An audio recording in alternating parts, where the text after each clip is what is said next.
Fala galera, beleza? Bem-vindos a mais um Direto do Forno e hoje com um assunto quente. O divórcio já é algo bastante consolidado juridicamente e bastante aceito socialmente. Mas você sabia que para ele acontecer ocorreu uma grande disputa social no Brasil? Que a gente vai ter uma grande campanha de divorcistas e outros de antidivorcistas, principalmente feitas pela Igreja Católica e movimentos católicos? E é sobre eles que a gente vai falar hoje. Mas antes de continuar com esse papo, você já sabe. Deixa aí o gostei no vídeo, se inscreve no canal e se curtiu, compartilha com os amigos. Galera, rumo a 2.000 inscritos. Muito obrigado a vocês que estão se inscrevendo no canal e apoiando esse projeto de história pública que é o Direto do Forno. Não se esqueçam que eu sempre deixo aqui embaixo as referências que eu uso para fazer o vídeo e também as minhas redes sociais com foco para o meu Instagram, que eu estou fazendo conteúdos diários sobre história e política. Segue lá. Mas chega de papo furado, vamos logo pro vídeo. Falar de divórcio no Brasil não é simplesmente falar sobre o direito das pessoas em não continuar mais um casamento. Na verdade, é falar sobre a história da Igreja Católica, da religiosidade no Brasil, a influência moral que nós temos fruto dessas questões mais religiosas e principalmente de como nós tivemos muitas tentativas de fazer o divórcio e muitas vezes não deram certo justamente por causa da mentalidade católica que é impregnada na nossa sociedade. E inclusive a Igreja Católica vai atuar muitas vezes junto ao Estado português fazendo a colonização do Brasil. Se o Reino de Portugal tinha que fazer a administração, fazer o fornecimento de lucro da colônia, quem ia fazer o direcionamento moral era a Igreja. Então era um projeto que já dá para falar que nós temos estruturas católicas bastante enraizadas. E por mais que isso seja óbvio, é importante apontar a trajetória histórica disso. Fora que a gente tem que falar que a Igreja Católica tem no discurso da família, principalmente pensando na família clássica de José, Maria e Jesus, como um bastião da sociedade. O matrimônio, então, simbolizaria uma das coisas mais importantes, que é a ideia de sagrada família. E isso era uma coisa muito cara para eles, e mesmo para pessoas que queriam se divorciar ou separar, que ainda não acontecia, se não me engano, em nenhum lugar do mundo, a gente vai ter, inclusive, uma visão tão homogênea que não vai ter pessoas durante esse período colonial e imperial que querem fazer o divórcio. Então é bem interessante a gente ver a força dessa mentalidade. Claro que pode ter sim alguém que queira fazer algum projeto de lei durante o Império ou alguma pressão para melhorar essa questão do matrimônio e possibilitar um segundo casamento ou mesmo uma espécie de separação. E caso alguém tenha, por favor, traga aqui nos comentários que eu vou adorar saber. Com a República e uma nova Constituição de verniz de Estado laico, com a Igreja Católica sendo separada, os padres não tendo mais o status de funcionário público, uma liberdade religiosa garantida por direito, nós vamos ter discussões que começam a pensar a questão do próprio matrimônio. Afinal de contas, seria realmente válido que a Igreja Católica ainda continuasse tendo a dominância da lógica social do casamento? Afinal de contas, com o Estado republicano, nós já vamos ter não mais a Igreja sendo responsável pelo nascimento, o óbito, o matrimônio, mas sim o Estado. É o Estado quem emite documentos e quem valida as relações jurídicas agora. Será que a Igreja Católica ainda deveria ter tanta influência a respeito dessas questões mais sociais? Esse debate vai se iniciar, inclusive, com o primeiro projeto de lei, que propõe uma espécie de divórcio em 1893. E essas discussões vão indo conforme as décadas passam, mas a gente ainda vai ter um grande embate com tanto a Igreja Católica como instituição, quanto os grupos católicos organizados. Gente, é muito importante entender que existe uma grande militância católica que defende os interesses da Igreja, mas também dos interesses que são caros aos próprios católicos. A ideia de família, como eu disse, é uma coisa que permanece muito importante. E esses católicos, de forma ativa, vão sempre lutar para garantir essas balizas mais importantes para eles na lei ou como direitos básicos. Se o matrimônio é algo que Deus une e o homem não separa, tem que ser assim também na letra da lei. Para essas pessoas, é claro. E com o passar das décadas, nós vamos ter uma grande abrangência das ideias que propõem uma política divorcista, que queiram uma espécie de divórcio. E isso vai ficar exemplificado na lei que regulamenta o desquite. Uma lei que vai já falar que as pessoas que não querem mais se casar têm o direito a se separar juridicamente e têm, inclusive, a separação dos seus bens. Isso é importante porque nós temos ali o Estado regulamentando as relações civis e ele vai garantir dessa forma que o casamento, ou melhor, o fim dele, aconteça.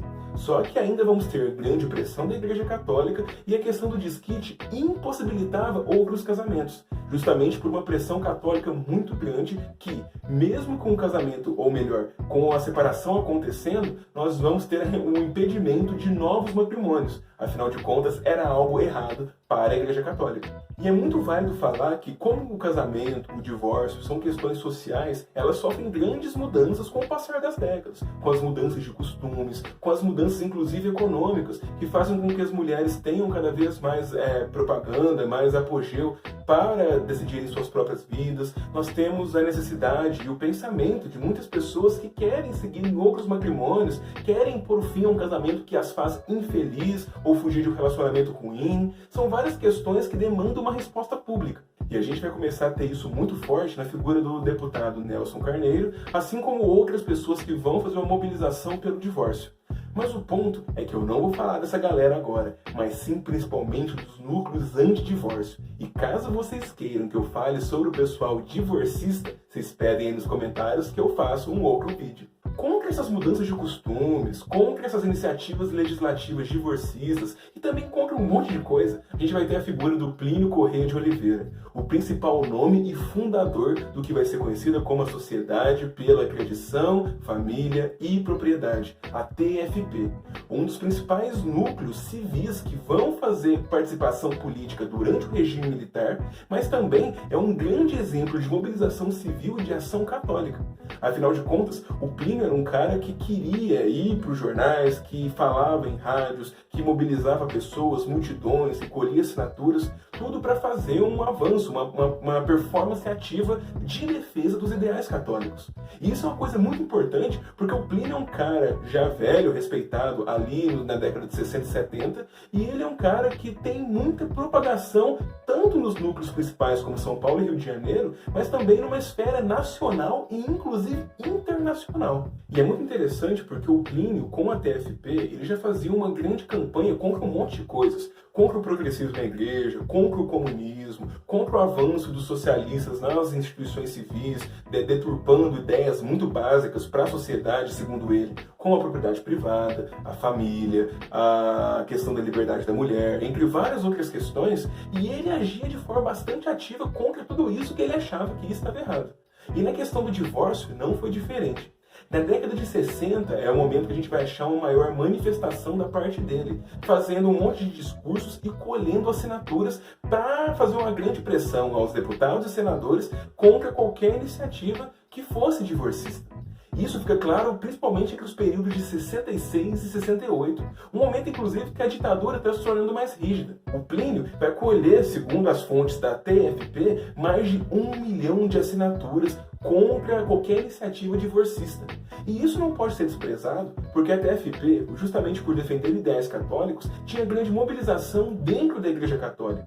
Então, a Igreja Católica, em igreja, no caso, como construção, nada mais é do que um símbolo de uma comunidade, que arregimenta bastante pessoas. Então, o Plínio sempre foi muito hábil de utilizar desses espaços que tinham muitas pessoas, já que até mais ou menos 1970, 90% dos brasileiros eram católicos, e usava desses espaços para difundir ideias, seja de temática moral, seja de temática política. E o Plínio não está sozinho nessa. Um grande aliado dele vai ser o deputado Monsenhor Arruda, pela Arena, que vai fazer inclusive bastantes embates contra o deputado Nelson Carneiro, que era um divorcista.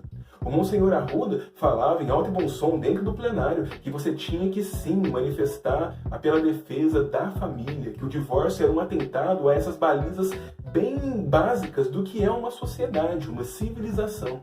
Que em lugares que já tinham se colocado a lei do divórcio, nós tínhamos uma grande geração de pessoas que não tinham senso de família, tínhamos uma grande juventude abandonada, tínhamos um monte de famílias desajustadas que vinham de muitos casamentos. Então esse discurso do Monsenhor Arruda também comprava muito eco no que o Plínio falava na TFP.